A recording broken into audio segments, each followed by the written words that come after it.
thought I would do a reading vlog. I've been in the mood just to do like one book at a time. So I thought I would do a reading vlog where I read one of my most anticipated thriller mysteries, and that is The Last Word by Taylor Adams. This one's about this writer, if I can talk.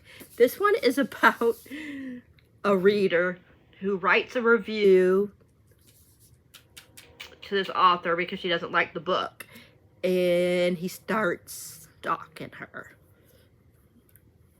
At least that's what I don't know like if it's true or not, but that's what she thinks, but that's probably is true. We don't know. But yeah, I know that that she starts finding out stuff about the author, so that's not good. So yeah, like I just got done doing, if you didn't see it yet, I just got done where I read what's it called? Fourth Wing by Rebecca Yarros, something like that. And that just went up today, and I'm going to do the same with this, so there will be spoilers. Yeah. And then I think tomorrow or the next day I'll do like a review of everything that tell you guys what I read so far, since I haven't put an actual, reading vlog up. Because I have read a couple other things, which were mangas. So I'll probably do like a wrap up of like the first week and a couple of days, if I finish this in the next couple of days. So it'll probably be Tuesday or Wednesday actually when I'll do like a little bit of a wrap up, even though it ain't quite the 15th. But where a lot of people do it, I think I'm going to do it like every like week and a half probably, where when I'm done, I will let you guys know, what I've read so far, because otherwise I never do wrap up, so I thought I'd do it this way. So I don't know if I'll do like spoiler reviews for all the books I read, because I'll probably start getting back where I'll read more than one book in a reading vlog. But I just thought right now, because I'm just not like in the mood for like a whole bunch of books in a reading vlog, that I would just do a couple to, get me into the mood to do a reading vlog. So maybe after this one, I'll be ready to do like a full week. And so, yeah, so there will be spoilers. So if you plan on reading the book, then of course, just like with Fourth Wing, don't watch, please, because I don't want to spoil you if you don't want to be spoiled. But I'm excited to read this. Yeah. So once I've read some, I will update you on what I'm feeling so far. But I hope you guys are doing well, and I will talk to you guys, if not tonight, then tomorrow. Bye. Happy Monday. I wanted to update you because I got to part 2 in The Last Word by Taylor Adams. I am now, like I said, on part 2, which starts on page 89. Boy, this guy, the author, is cuckoo. So you know it's the author, but you don't know who the author is, if that, you know what I mean. So you know it's the author that is doing the, stalking, but we don't know, like, what the author looks like or anything. We don't know if it's somebody that she already knows. Because she is, like, house sitting. So it could be the person that she's house sitting isn't really gone, and she could be doing it. She has a neighbor across the way. He could be doing it. We don't know. It could be someone we don't even know. Who knows? I know she was married. I don't know if he's dead, her husband. I don't have any idea. But I'm assuming he's dead, but I could be wrong. The way she talks about him, it sounds like he's dead. I don't know. Yeah, it's very interesting. This is how the part ended.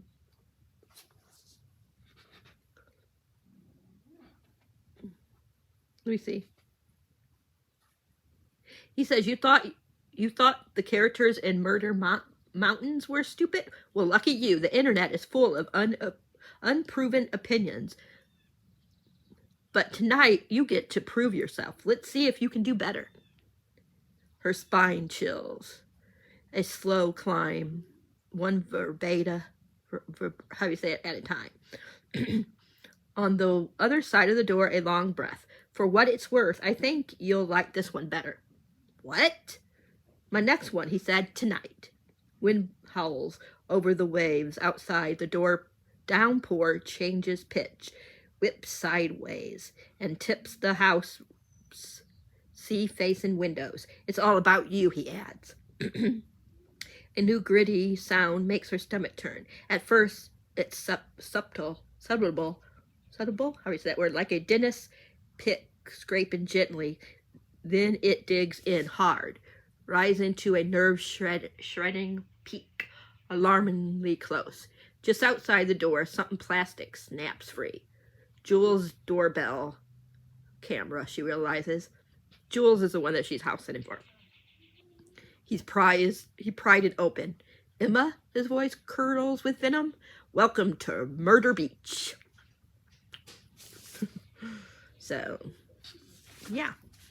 And then it has an expert from Murder Beach, draft 1. Before that, for part 2, it says something. I'll read to you what part 2 says. My fans often ask me, HG, where do you get your story ideas? Easy, real life. My horror tales are 100% accurate, authentic, if I can get the word out, to reality. All fiction is anchored in truth, after all, and the truth is the unthinkable can happen to anyone. So I always like to start with a character haunted by her past, let's say, reeling from a personal tragedy, and she can't quite grasp it yet. But she's caught the attention of a monstrous evil. She knows it's coming. She already locked her doors. She called the police. She'd take it every step a reasonable person should take as the sun sets.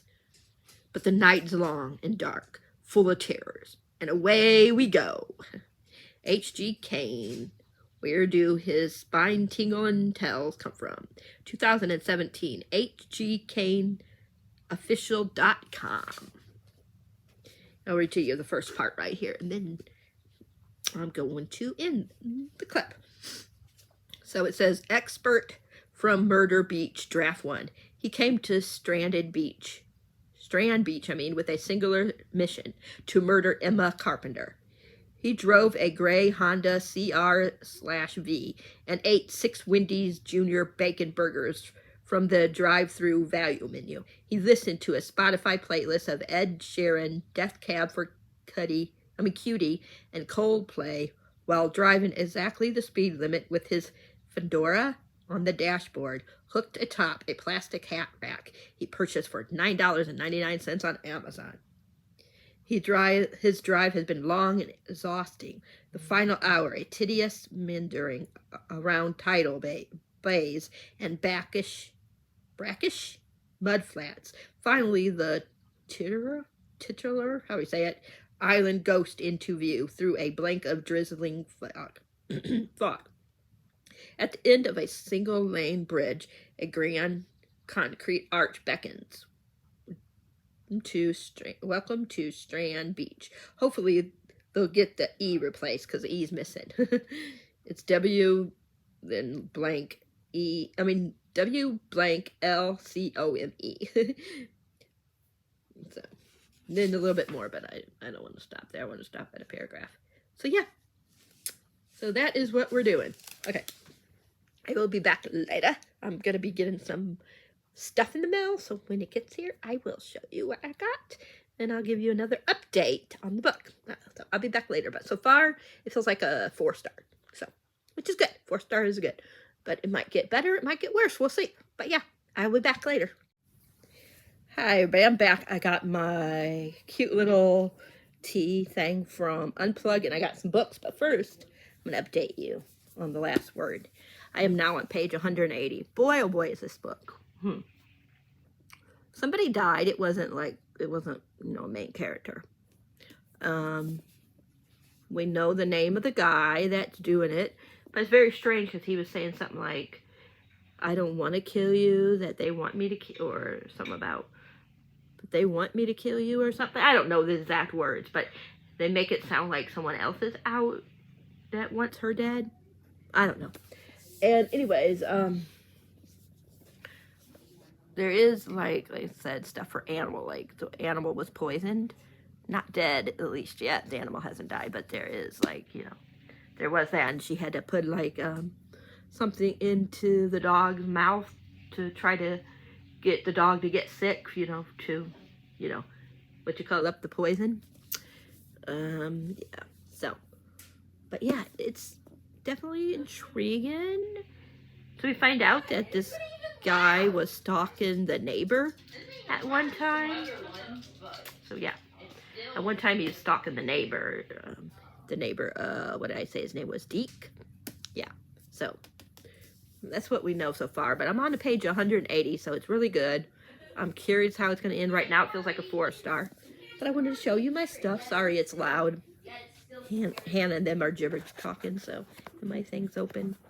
But here is the cute package. This was in their adult fiction tea party.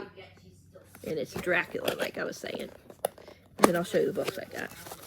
Hopefully it ain't broke. Because you never know with these things. Let me open it up.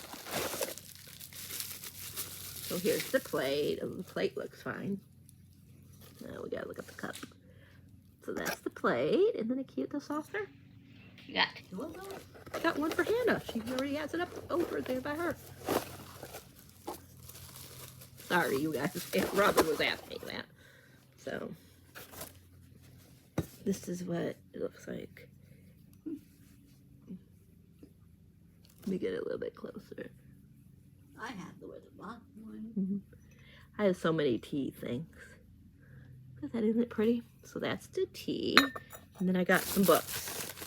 I think all 3, besides one of these, the other 2 are for book clubs. I'm just trying to remember who they were for. I know one was for Stephanie Love. Stephanie from Stephanie Love, I know, is one of the books I got. I think the other one is for Cassidy and the rest of the group. They do that where they do like backlist or something like that books. But this one I've always wanted to read, so I might read it and do another reading vlog, just a separate reading vlog, because I've never read this book. I'm trying to get it out with all this other paper. It's a small one, but I've never read the house. Oh my God, this thing does not want to. No. I might tear it before I get it open, you guys. And I won't be able to read it, because I'll have to buy a new one again. I can read it. Animal Farm. I've never read Animal Farm. And I heard it's very sad. But I've always wanted to read it. This one says it's the illustrated edition, so there's pictures throughout. I don't know nothing about this. I just know it's Animal Farm. And I've heard so many people like say this is one of their favorite classics. And it's short, so I figured, why not? Let's see if it's at least over 100 pages or it won't work for this readathon. Yep, it's just a little over. It's like 114, 115 pages, so. Yay. Okay, let me get the other 2 open. We'll just put that there. These I all ordered through Amazon. It's just some of them came, This one came through, I mean, they were used copies, so. This one's for Stephanie Love's readathon. I mean, one of her clubs that she does. It's The Worst Best Man by Mia Sosa. It's a little messed up, but that's okay. Like I said, I got it used, so it ain't, that's what you get. You get a chance that books are going to be a little messed up. All I know about this, I think she was supposed to marry somebody, or he was supposed to marry somebody. I don't know. I think she is supposed to marry somebody and doesn't. And then she gets involved with the one that she's supposed to marry's brother, I believe. You are cordially invited to witness the worst best man get what he deserves. Okay. So, I don't know too much about it, but maybe it'll be a fun, fun rom-com to read. Romantic rom-com. We'll see. Now I get this one open. Of course, this one's all sticky.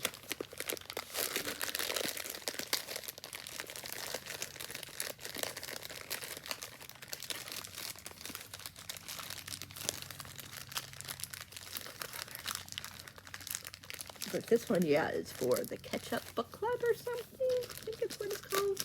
No, I forget what it's called, but one of the things that I'm, one of the book clubs. And they, like, read a series, like they pick out a series to read, whatever you're going to say. This one does not want to, wait a minute, I think I got it, but upside down, but that's okay, right?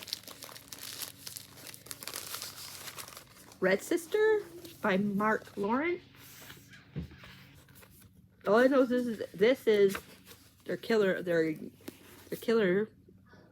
like they're raised at a nunnery or something, a nun school? I'm not really sure. It says, at the convent of Sweet Mercy, young girls are raised to be killers. In some few children, the old blood shows. Gifted rare talents that can be honed to deadly or mystic effect. Yeah. But even the mistress of sword and shadow don't truly understand what they have purchased when Nona Gray is plucked from the gallows and brought to the halls. It takes 10 years to educate a Red Sister in the ways of the blade and fist, but there is much more for Nona, sorry, my nose is itching, to learn than the arts of death. Among her class, she finds a new family and new enemies. Despite the isolation of the convent, Nona's secret and violent past finds out. Drawing with the tangled politics and crumbling empire beneath a dying sun. Nona Gray must master her inner demons, then use them. Oh my God, I cannot read today. Okay, let's start right here again. Beneath a dying sun, Nona Gray must master her inner demons, then lose them on those who stand in her way. I don't know. Grips readers from the opening sentence. I don't know. The only thing I'm afraid of is look how tiny the print is. Like, oh my God, am I going to be able to read that? Look how tiny the print is. I don't know. But it's the first book in the Ancestors. So I'm hoping I'm going to like it. If I like it, then I'll continue on with theirs, with them in the club. It's almost 500 pages. There's an expert for the next one, Great Sister. This one has 475 pages. So hopefully I can read this. I'll probably have to read this only in the day when there's a lot of sun because this thing is small. But yeah, so that is my haul. Oh, I forgot to show you. Yesterday I got this in the mail. The Sinner and the Scholar by Lainey Petrizik. I forget how you say her last name. But I've read some of her other books. I'm still reading that, so I can't read this yet because this is the last one the new one in a new series, but it's a spin-off let me see. The Sinner is the first one, but I don't have the Sinner, so I'll show you the first one. But it's a spin-off to this series, which starts with the Sinner and then Envy. It's a Deadly Seven Sins series. These are the ones that I've read so far. And I have the next, and I started this one. As you can see, but never finished it. And then I have 2 more, and then I have to buy still another 2. So it'll be a little bit before I get to this one. And I think the next one comes out in July, so it'll give me a few months to get caught up and be able to buy the rest. But that is it. I will update you guys probably when I finish the book, because I'm already, like I said, on page 180, and there's 337 pages. So, yeah, I will get back to you when I'm done. Bye for now.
everybody, as you can tell in that clip, I finished the book.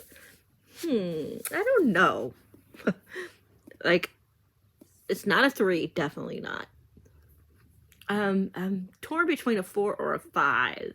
I don't feel like it's a 5, but I don't feel like it's like exactly a 4 either. It feels like between a 4.25 and a 4.5. I'm gonna say a 4.25, and then but a 4 on Goodreads. So it's not, yeah, because it doesn't feel like a 5-star read. But like I said, it don't feel like a complete 4-star, but it's more of a 4 than a 5-star. So we'll go with 4.25. Yeah.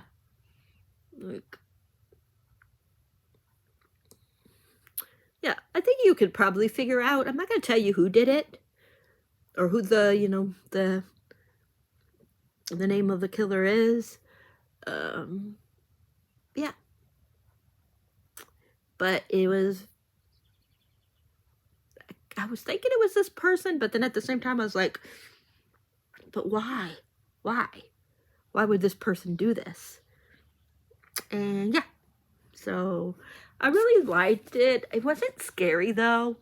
It was, there's parts where I was like, oh my gosh, is she gonna die or isn't she gonna die?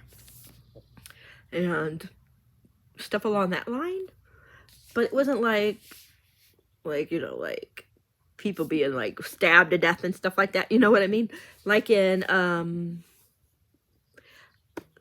my favorite book of Taylor Adams is, of course, No Exit, and that one was really like, yeah, horrifying in parts. This one wasn't as horrifying as No Exit, but it wasn't like super like dry, because I felt like the other one, like nothing happened until like not really dry, but what's the word, like nothing really happened until like the last like maybe 50 to 100 pages in Hairpin Bridge. So yeah, so far this one is my second favorite. Definitely still nothing has beaten No Exit for me. I can see kind of why people say this kind of gives them the No Exit feel, but to me this wasn't as violent. And I'm trying to remember about Hairpin Bridge. I don't remember if Hairpin Bridge was real violent. I can't remember, because that one was just, just okay for me. But I still remember like how No Exit ended, and I remember certain parts of No Exit that really grossed me out. So yeah, there was one spot in here that kind of grossed me out. But other than, I don't know what, sorry, my phone's beeping. But yeah, but other than that one spot, nothing else really like made me go, ooh, gross, or oh my god, or made me squeamish. So I really liked it though. I'm so bad at remember names, even though I just read it. Emma, I really loved Emma at times, but other times I was like, can we trust her? Can we trust what she's saying? But I felt that she was, like, she wasn't afraid, like, to, like, do things, even if it would make it more dangerous for her. And I just thought that she was just intriguing character. Her backstory to me was pretty intriguing. Yeah. I don't know what else really to say about it besides I thought it was really good. But it wasn't No Exit. But luckily it wasn't No Hairpin Bridge. So, yeah. But I could definitely feel like why people would think it felt like No Exit, because it happens in like a short period of time. Everything that happens in like a night or something like that. I think it's a night. So, and No Exit was that way. Like everything happened like, in a certain amount of period. But I think No Exit had more high stakes, and the ending of No Exit was very intriguing to me. But this one was okay, and I'm like, I liked how it ended. And I liked the little twists and turns a little bit, even though I think you could figure it out. Like, I kind of figured it out, but at the same time, I thought I was wrong, because I was like, why would this person have done it? You know what I mean? But yeah, I will say that there's more than just what the, I'll just say the plot's a little bit more in depth than what you think, and just the author like going after her just because of, you know, her writing a bad review. I'll just say that much. I don't want to spoil everything in case you would want to go back and, even if you're watching this, if you would like to read it. I don't want to like spoil like who the killer was, or, you know, like her backstory, besides to say that she has a backstory. And I liked the backstory. So yeah. But yeah, it just wasn't really creepy though. Like I said, there was like one spot that I was like, oh my gosh. And then there was one spot where I was like, oh no, how is she going to get out of this? Yeah. But I just liked, like, I love the, like, get into that point to find out, like, is she going to die? Because there's certain things, the way certain parts of this book go, it just seems like maybe she's dead. And the author is talking about it. I don't know. It's just very, yeah. And if you read this, or if you've read it already, you guys will know what I'm talking about. But yeah. Thought it was very intriguing, and I'm glad I read it, and I definitely pick up more of Taylor Adams' books. Because that's was my thing. Is he going to be an author, like an AutoBoy author for me still? And yeah, so far he is. I mean, 2 out of the 3 books that I've read by Taylor Adams was a 5 and a 4. And the other one was like a 3. I think I can't remember a Hairpin Bridge if I rounded it up to 4 or lowered it to a 3, but it was like a 3.5. So none of them were like a 2 or a 1, you know what I mean? So yeah, I will keep reading Taylor Adams books, and he'll be on AutoBuy for me still. So that's all I wanted to say. And yeah, let me know if you guys read this book. If you did, what did you think about it? Of course, try not to do spoilers. If you do, make sure you put spoiler and put it down enough that the spoiler down enough that people will have time to like get out of there. You know, because I don't think I spoiled too much of this book. So I didn't tell you who the killer was, or yeah, or her backstory. So I just gave you like glances of different things, but not really super spoily. So yeah. But I thought this was really good, and that is it. I hope you guys enjoyed this video. If you did, you guys know the drill. Please give it a thumbs up. If you haven't subscribed, please think about subscribing, and please hit that bell icon so you'll know whenever a video is up for your viewing pleasure. Until next time, happy readings, and thanks for being awesome, and I will catch you in the next video. I'm out of here. Bye.